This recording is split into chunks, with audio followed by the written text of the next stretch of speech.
Welcome to the Don Sirius Show. Whether you're a curious mind or someone seeking inspiration, the Don Sirius Show is your go-to destination. We promise to ignite your curiosity and leave you with fresh insights after each episode. So subscribe, tune in, and enlighten your mind. Okay. So, and the thing about becoming a truck driver, in the past, truckers practically used to drive as many hours they liked until they got sleepy and they had to park. But I think the accidents was out the roof. So federal government got involved thanks to some of these mega companies like Warner, and they invented this thing called a ELD, which is an electronic log device. They were like, from my understanding, they were the first to introduce this to Congress. I wish you see my eyes because I buck my eyes. And so, because they are like lobbyists / donor class type of company. And so they introduced that to the federal government, and the federal government introduced the ELD, electronic log device. So now we have hours of service, meaning like we only can drive a certain amount of hours per day. And you will learn that in the school you go to. They're going to teach you about the hours of service and the DOT requirements. And the DOT requirements are things like every 24 months you must take a physical and pass the physical to retain, hold on to your commercial driver's license, your CDL. And if you can't pass a physical, you could potentially lose those licenses as well. So that's some of the DOT requirements. DOT requires you to stay parked for like 10 hours on a break. But in the future, I will break all of that down even more. But it's called hours of service. And that is some of the federal government requirements and guidelines. And let's see here. Oh, this is a good one. Handling the fluctuation of the market and freight demands. Oh, this could be a whole episode itself. I could go down a rabbit hole on this one because I'm my own operator. So I have this 10 years allows me to actually know a lot about this part. So market fluctuations, sort of like, is it like the housing? To me, it feels like it's the housing. Housing can be up 1 minute. It could be down. Well, right now, freight is like really low. And I don't know if you just heard about the whole, which I thought was a joke too, about the whole strike at the ports, which I knew that something told me not to worry about that. And on a side note, to all you toilet tissue people, the ports get stuff from China, and China does not make toilet tissue. They make heavy metal equipment for machine. They make toys, electronics, like this phone. Stuff like that. They don't, and what a plastic, like if you have a plastic container or like electronics, like the drone. Yes, the drone is plastic and it was made somewhere in Taiwan, China, or whatever. That's what come at the port. So why were you buying food and toilet tissue and paper towels? Again, this wasn't COVID 3.0. So please, this wasn't, oh man, I don't want to go down there. But anyway, a lot of freight does come from China, but it's like the stuff I just named. And so if you're a company driver, companies have been going out of business in the last year or so lately. And that's a finicky thing. But I think company drivers, I feel like they're more secure right now versus owner operators. A lot of owner operators have been turning in the keys to their truck, selling their truck, going back to company driving, because right now the freight is very cheap. And from my understanding, the way brokers do it, because this is a real quick little breakdown. In trucking, you have the carrier, you carry freight. That's the people that drive trucks. That's the one that got all the information on the side of the truck. Like companies that have trucks, those are called carriers. And then you have brokers. Brokers are like the middleman to the people that own the warehouse. The people that own the warehouse could be either receiving goods or shipping goods. And those people that own those warehouses / businesses communicate with the broker. The broker is like the middleman. And then the broker, he gets this information, and the people that own this warehouses, they negotiate a price and they pay the broker, and the broker puts the freight on load boards, which are on the internet, on like apps or websites. And I'm breaking it down as best I can to explain it to you. And if you're a company driver, The company has dispatchers, and the dispatchers find these loads. But guess what? Big companies have contracts too, so that's a whole nother ballpark too. But anyway, dispatchers track the truck, dispatch the loads that they find on the load boards. If they found the load boards, even if they had a contract with big companies like Home Depot and they just need the freight moved around, that's the dispatcher to make sure all the trucks go A to B. Then the brokers are the one put all the information out there to sell the freight, and they keep a percentage, which I think they keep a damn low amount of it. But anyway, a lot of freight comes from China, and the freight has slowed down from China, and the ports have slowed down, causing the freight to get cheaper and cheaper. Because if it was like good paying freight, we would all scramble and get to it quickly and ship it out quickly, and then we would run out of stuff. A lot of people don't understand that. So right now, I hope it gets better in another year or so, because we got a presidential election coming up. So, and I hope that makes a difference, because right now, trucking is not hitting on anything. Like, as an owner operator, I'm supposed to be somewhere sipping like John Henry, Hennessy or something. I don't even know if that exists, but that's what I'm saying. It's supposed to be some like top of the shelf cognac or something. I don't know. But anyway.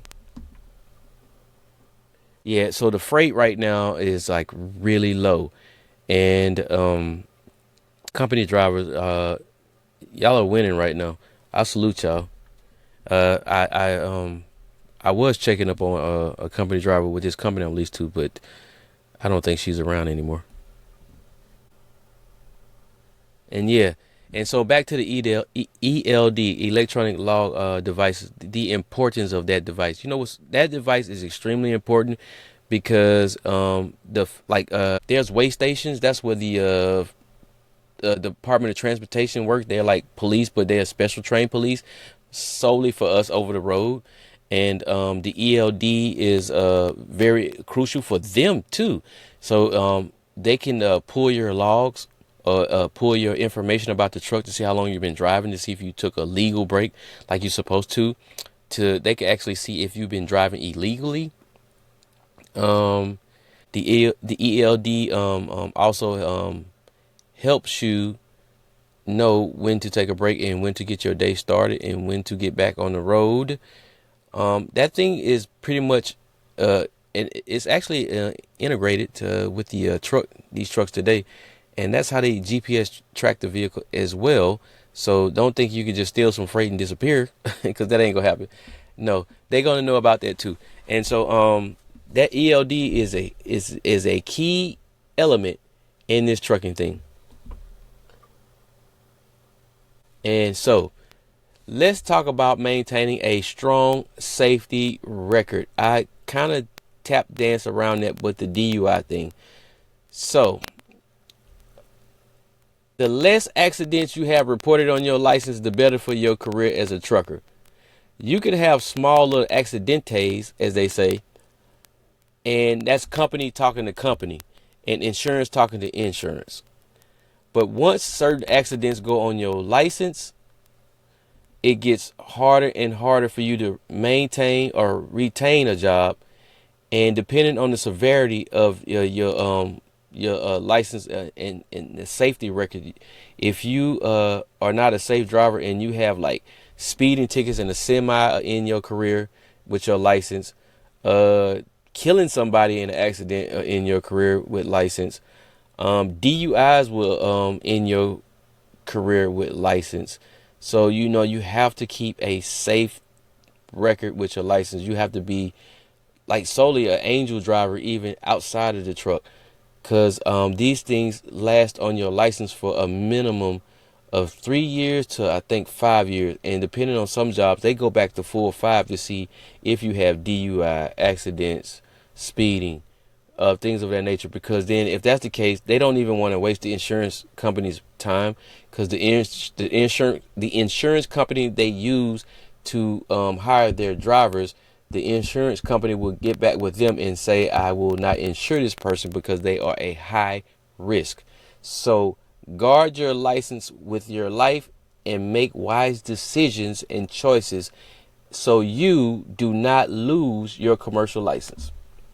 And on a side note, to all you truckers that are actually checking out this show right now, How do you feel about them autonomous trucks they trying to come out with, and those electric trucks that drive itself? I'm gonna spit mine out real quick. I'm not riding in no bomb, because I saw a video of a guy getting in an elevator with scooter battery, and it caught on fire and it blew up with him in the elevator. And I was waiting to see if he come out the elevator, because they had a camera in the hall or whatever when the door opened, and people looked shocked like, oh, and then they ran to get fire extinguishers. And I kept watching the footage to think like, come on out, guy. And I kind of knew he wasn't coming out because I felt bad. And then I heard this other story about the electric car catching on fire in their garage, and it burnt the house down. So a lot of people I've talked to that own electric cars, they parked them in the driveway. So you want me to drive a all electric truck, which I know a lot of people don't like Donald Trump, but when he went out to California, I thought that was hilarious when he said, yeah, sure, you want me to drive an electric truck that only go 300 miles or 400 miles, blah, blah, blah, versus like a full tank of diesel fuel truck can go like 1,000 or 1,200 miles, and make like, as we say, make it make sense, right? He didn't say that though, make it make sense, but he was like, that don't make sense. And then my thing, the whole infrastructure, like, we as truck drivers already be fighting over just regular parking spots. Can you imagine the nightmare it would be of all of us trying to get in line and sit there and charge the truck? And did you know, by the way, it's not as efficient as you think, because when you're charging those batteries, they get hot. So the AC got to turn on, and then you got to cool the batteries. So you're still using some electricity from the batteries while you're charging the batteries. So you really don't actually get 100%. So you thought you got 100% when it says fully charged, but your battery's really like at 90 or 80%. So you still only getting like 300 miles, 400 miles, 500 miles, whatever, out of full charge. Bro, that would be a nightmare, getting freight from one coast to the other coast. I don't even want to fuck with it. If that's the case, then I'm going to have to step all the way down. I'll just be a broker or a dispatcher or something like that. I'll be letting y'all deal with all that shit, because I am not about to be stressed out here. And, lithium batteries can't get wet. So it rains when you drive trucks. Who knows? Like, one of them things got like a crack or whatever, and you just drive and it got a crack. And then you start smoking, and then, like, okay, LA police got a fleet of electric cars. Good luck with that. I don't want nobody to die, but man, if you misjudge a high-speed chase and you slap one of them concrete walls, man, you might blow the fuck up. That's just my opinion, okay? So let's nah. How y'all feel about that autonomy? And then they talking about driving itself too. So I rented a Mercedes in the past that drove itself, but I still didn't feel that safe. I mean, it's not perfect, and chips burn out. I don't care if you got silicone chips and Intel chips. I mean, we made it. We as in man, we made it. So why would I trust something y'all made for me to go to sleep, take a nap? I don't know if we're supposed to be in the passenger seat, driver's seat. I mean, and if you're not doing anything, you're going to get drowsy. And if you doze off at the wrong time, you might not be here. You might be talking to the good Lord, thinking that you were still sitting in the truck seat. So how y'all feel about that? All right. And so for you new drivers, what could be some tips for the success and you new drivers who want to get into this? I would definitely say build a network and talk to other truckers and see if they can share some information with you, follow them on social media, communicate with them so they can point you in the right direction. And then when you start building like a small little network, then you could take my opinion, my knowledge, theirs, and combine it, and so it'll help give you a broader view of what you want to do by getting into this trucking world. And that way you will know exactly if you want to do flatbed, reefer, tanker, or you want to do like commercial, like passenger stuff. Like you might want to work for the school board, you might want to drive for Greyhound, you might want to look into all of that, because people think commercial license is just solely trucking, but not necessarily. Because did you know you need a commercial license to drive a train, to be a conductor on a train? I didn't know that, but they do have I think air brakes, because that's part of the test to get your commercial license is the air brakes. So when you go to a school and you like in Louisiana, I'm gonna go through my steps. In Louisiana, when we first got into the school, we had to go do the written test, and in the written test, it's a written test, And I don't recall what part was out, what all was in the written test, but you do the written test, and then you get a permit. And I think in the written test was the air test, like the air and brake test, and then some other information. It was a lot of questions. It's too long ago.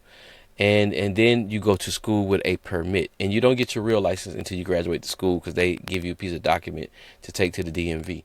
That's how my school worked. But I don't know how it works in your state. And so definitely build a network. Talk to drivers if they in your state. If you meet some people, ask them some questions about your state, and build some kind of a rapport, bond with them, or camaraderie, and definitely maintain a safety record on your regular license. Because I'm sorry, if you want to get into trucking and you have a DUI, I'm sorry, it's not gonna work out. It's not, something I'm chastised you. I'm not trying to humiliate you or make fun of you, but it's just not gonna work out. You're not gonna get commercial license with a DUI on your record. If you got a lot of speeding tickets, you're not gonna get commercial license. If you have a lot of accidents, you're not gonna get commercial license. And I think the age is don't quote me. I think it's 21 or older, and I guess they just want people to be responsible, because there's a lot goes on in this truck while you're driving, and outside the truck while you're driving. And so they want you to be responsible. And a truck without what's the word, a permit, because you got to get permits if you want to haul oversized loads, overweight loads, or whatever. And so without a permit, the maximum amount of weight you can haul in a regular truck and trailer is 80,000 pounds. So a ton is 2,000 pounds. So 10 tons, so hold up. So a ton is 2,000 pounds, and so 20 ton is 20,000. So 40 tons, yes. I mean, I don't know why I already knew that. 40 tons is what it's hauling down the road if you're fully loaded. And people be jumping in and out in front of these trucks on open highway and braking like we can stop like a car. So these are some of the safety things you might need to think about if you really want to drive trucks, because they're going to teach you techniques how to slow this truck down, because you just don't hold the brakes. You got this thing called stab brake, where you hit the brakes and you release the brakes, and you hit the brakes and then you release the brakes. You hit the brake, because if you ride the brakes, you're going to cook the brakes.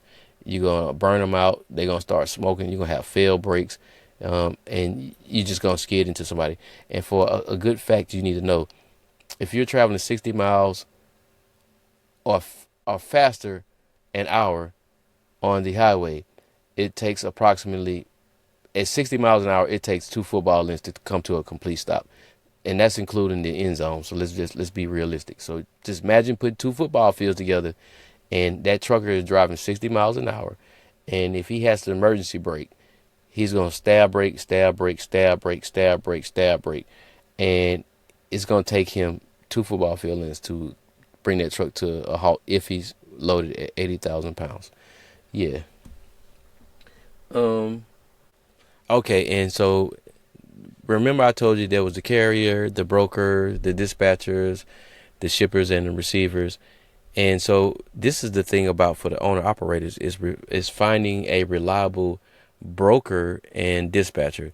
And I'm gonna be honest with you, some brokers I just don't like them, because I feel like they're just robbing us. Like, and as drivers, I feel like we get paid the least amount of money out of the whole pyramid, or we at the bottom of the totem pole. So that's something you also need to know about it. Like, as a company driver, you're going to start out a certain amount. As you get experience, you get more amount. As you do specialized carrying things with your endorsement, you get more amount. And in the owner operator world, I think it really used to work in the past, but right now I don't feel like or see it's working unless you're doing some kind of specialized hauling freight. And to you other drivers with experience, can you chime in the comment and let me know, because I would like to know more about have you found some good brokers, or I don't need a dispatcher though. I have a great, phenomenal dispatcher, so he's awesome, but I only do general freight, so I can understand why some of my freight is not that expensive, or is not paying that good. So let's see if I can wrap up. Let's see if I can wrap up my final thoughts on all of this.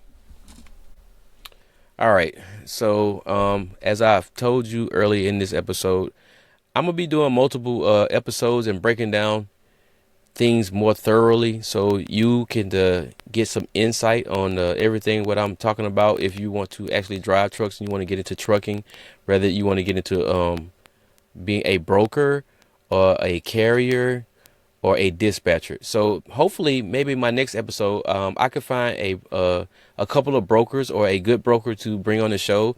Maybe I could bring a dispatcher on the show, and maybe I could get a couple of other drivers on the show, and um, that would be amazing if I can get a corporate guy out here that owns a warehouse and get him on here. But I don't see that happening no time soon though. And but I would definitely encourage you to come into this trucking world if you really want to, because it pays pretty well. It pays pretty well, but it has a lot of time consuming, a lot of driving, going from A to B. And if you don't have sleep insomnia, you can still drive trucks because they got this little breathing thing for the people that have a sleeping apparatus or whatever. But sleep insomnia, I think that's the one where you can't stay up or whatever. Quote, don't like correct me if I'm wrong, but yeah, if you have that, I don't think you can pass the physical neither, because they ask you all kinds of questions. Certain things flag you out of here if you can't pass the physical for certain things, like I think high blood pressure is one of them too.